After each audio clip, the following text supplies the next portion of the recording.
Am I the only one who previously never used TMs because they were one use? Something about that just cramped me up. But ever since they've become multi-use, I finally understand how big of a deal getting a powerful TM early on can be and spam them to all my team members who could use some extra firepower. Which led me to the question, what is the best TM in every Pokemon game? And I mean that not by the raw power of the move, but the balance between how early you get it versus how strong the move is. It's not which is the strongest move that's also a TM, it's what is the best TM relative to the moment you obtain it, while also factoring in, albeit to a lesser degree, how useful the TM is in terms of learnability, so how many Pokemon can learn it. Okay, we're gonna start of course with Gen 1, Red, Blue, Yellow. A weird generation when it comes to judging moves, with quite some working differently to how they do now, as well as the obvious disbalance in terms of the strength of the types. Psychic is the famous example of course, but Normal is also considered one of the strongest types in Gen 1, which makes TM8, Body Slam, quite a handy get, especially early on. A move with 85 power, the chance to paralyze, widely learnable, and with Stab for normal types is a really good get, considering you obtained it on the SSN, before you even have free gym badges. This is obviously still in the days when you could only learn a TM once, so it's not as ridiculous as it would be nowadays, but it's still highly notable, and yet I don't think Body Slam should be the winner. Because by the time you board the SSN, you have already probably received a TM with even more power and even some nice utility as well. Dig. It's easy to forget nowadays, but in Gen 1, Dig had a power of 100, that's equal to Earthquake. And you get this TM in freaking Cerulean City before the SSN is even in sight. That's genuinely wild, and it's probably immediately up there as the most busted TM ever. A move with this much power has never been given out this early again. It has to be the winner for me. But there is more to Kanto than just Gen 1, and we can't just pick the exact same winner again for FireRed and LeafGreen. Body Slam is now not a TM anymore, period, and Dig has been nerfed, or I guess reworked, to the move we know now, which is good, but it's not at Earthquake levels. With these two out of the picture, my eye is drawn to a category of TMs you'll hear me mention more throughout this video, the holy trinity of the Game Corner. The Game Corner is always available relatively early, I'd say Celadon City is still early-ish, and as long as you put in the work or the money to get enough coins, you can get some seriously strong TMs very early on. This group is basically always the same in every game. Thunderbolt, Ice Beam and Flamethrower are always available in the Game Corner, and so will end up being strong candidates for several generations coming up. However, while they are available early on, they do require some effort, so it's not like they're without a downside.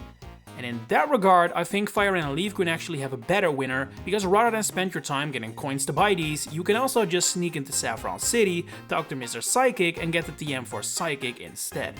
It requires some foresight, a new player won't do this, I admit, but I think a guaranteed Psychic is better than Thunderbolt, Ice Beam and Flamethrower for the Game Corner, especially since Psychic is still the best type in FireRed and LeafGreen despite the introduction of Dark type moves.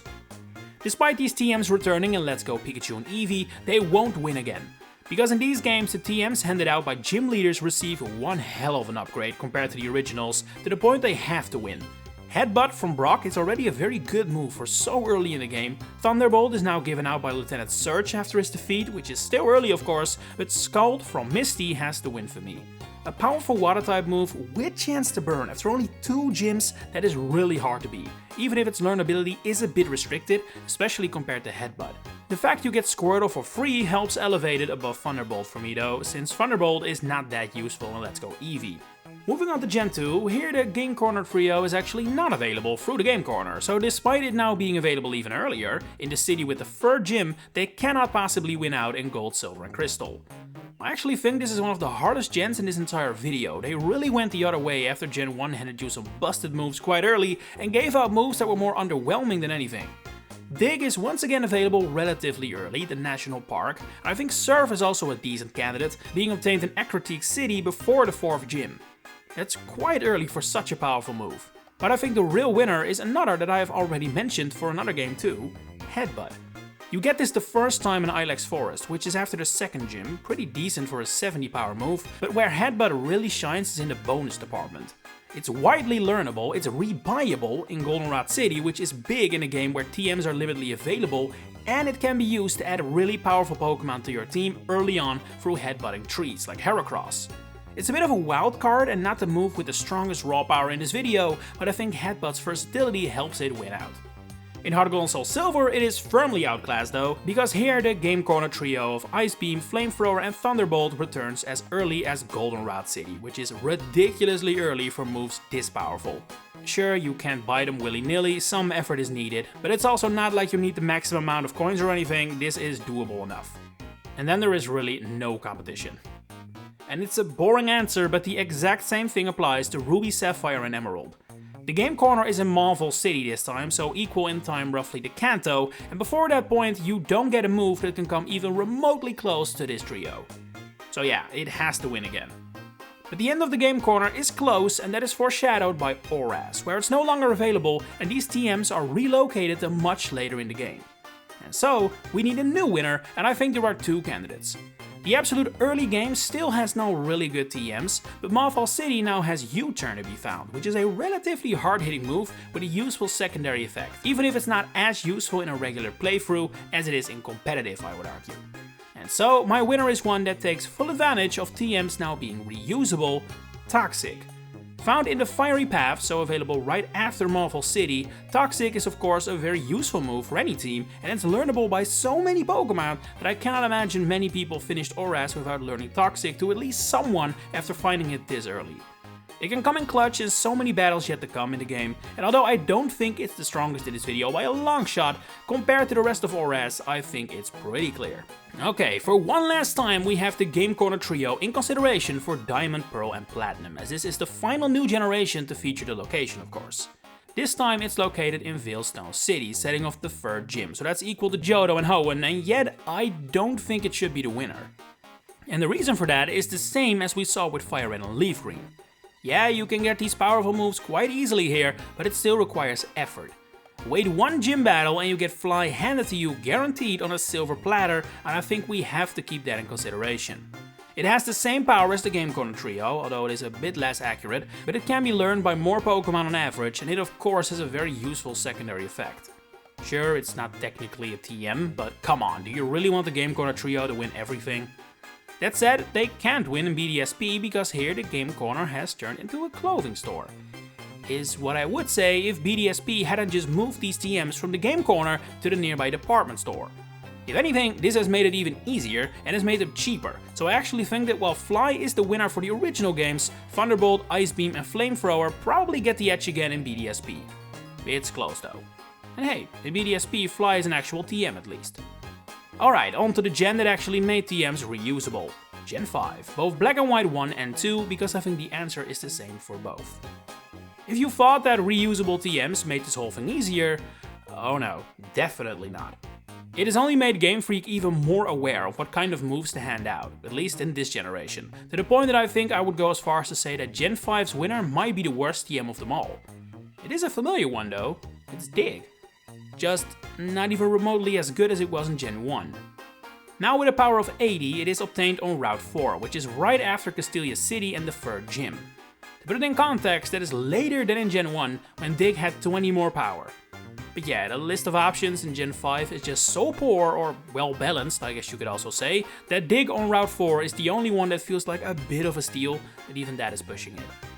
Fortunately, starting with the 3DS, Game Freak started to loosen up a bit more.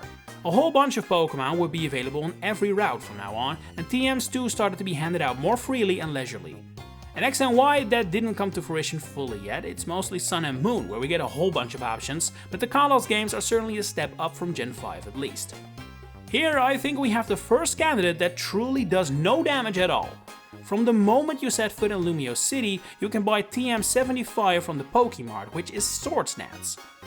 Surely I don't have to tell you how good this move is, right? Far from essential for a playthrough, but still really good. However, because I do think you can question the necessity and true strength of such a move for a playthrough, I also want to mention Thunderbolt, which is handed out by Clement after defeat.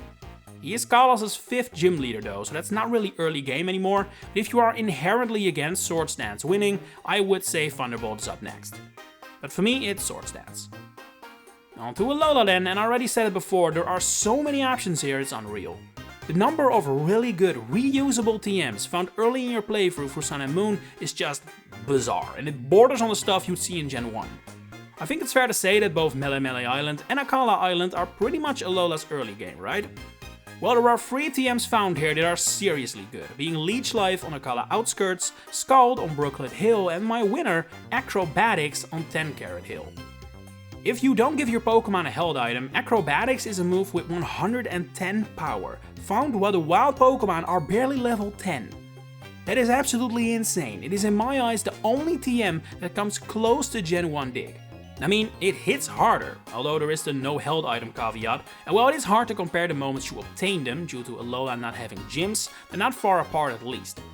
For Sun and Moon, Acrobatics is the easy winner, but it is moved to the much later Route 15 in the Ultra games, so here the win goes to Leech Life on Akala Outskirts, the only one of these 3 nominees that is retained for the re-releases.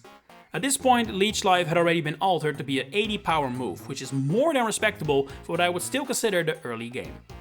And then we get to the Switch, where the formula for TMs changed again. Sword and Shield has both findable TMs, which are multi-use, as well as TRs, technical records, which are earned through raids and are one-time only. TRs won't be considered for this video, simply because there is no reliable way to get them, and when and how you get them is different for everyone. You could get Flamethrower right when you enter the wild area, or not get it until the post-game. That makes it unrankable. However, that doesn't exactly make it easy for me. Because every move that is truly good is a TR, not a TM, so the results will always feel underwhelming. Not to mention that there is only really one place in Sword and Shield where you can reliably work ahead, and that is the wild area, meaning that the winner has to be a wild area located TM. The game tries and succeeds at locking away the stronger TMs when you first enter this place by requiring upgrades to your Rotom bike, so the winner is still a tad underwhelming, but nothing stands in your way from getting bulldozed the first time you enter the wild area. With 60 power it is the weakest move in this video, sure, but you can get this before you've even fought a single gym. It requires going off the beaten path by pretty extreme lengths, but still, it is possible, and your reward is an attack that at this point of the game is really good. It will eventually be replaced on your moveset probably, but relative to the point where you get it, I would say it is Galar's strongest TM. Since Legends Arceus doesn't have TMs, we move on immediately to Paldea, which is an absolute nightmare. First of all, I have to exclude TMs that can only be crafted, simply because it is impossible to know how feasible it is for each and every player to craft these TMs at any point in the game. Secondly, this is an open world game. So findable TMs are not in a sequential order. It is impossible to know how many gym badges you might have by the time you found a TM I found after 5 minutes, and vice versa. But those difficult circumstances can also be turned into an advantage, and that is exactly what Venoshock does. Just like Acrobatics, this move is really strong under the right conditions, and while I will concede that Acrobatics has easier to achieve circumstances, it's not like poisoning an opponent is impossible or anything. And then it hits with 130 power, that's heavy. But here's the real kicker. Venoshock is found in several places, all early in the game, but well spread around, meaning that no matter where you go from Mesagoza, you always pass a place where you can find Venoshock. It is a big advantage for this video. In a game where the concept of an early game TM basically doesn't exist, Venoshock still manages to be one, and one that can hit at 130 power at that. Nothing else even comes close, not in terms of potential power, and certainly not in terms of availability. And then finally we have Legends ZA, another game that is super difficult to judge, because 1, Lumio City is pretty much entirely free to explore from the start of the game, and 2, what moves are good is now to be judged by a completely different standard, one that is much less set in stone, and for me personally just harder to judge. That said, most of the traditionally good moves are locked behind certain progression checks. They're found in wild zones, they're handed out by characters, obtained through research level progression, or they require the Rotom Glide function for your phone. When looking at the group of TMs that can truly be found the moment Lumio City opens up, I think the standout has to be one familiar name: Dig. We start with Dig, we end with Dig. It's not as good as it was in Gen 1, but Legends ZA new battle style does benefit Dig, I think. It closes the gap between you and your opponent, which is really useful for physical attackers, and the period of invulnerability works better in this style than it does the classic battle formula, I would argue. 80 power is also a nice benefit and definitely strong when you keep in mind that as long as you know where it is, you can find this move the moment Lumio City opens up, which is very early. Hard to express exactly how early it is due to the story-based progression, but I would argue it's earlier than the usual equivalent of one gym battle. And that has been every game. Which TMs stand out to you as some of the best in the series, relative to where you obtained them? Share it in the comments below. If you enjoyed this video, please consider giving it a like, subscribing. If you're also interested in either the Mario or Fire Emblem series, you may want to check out my other channels, Pichupedia and Nagapedia. Links are in the description. For now, thanks for watching and enjoy the rest of your day.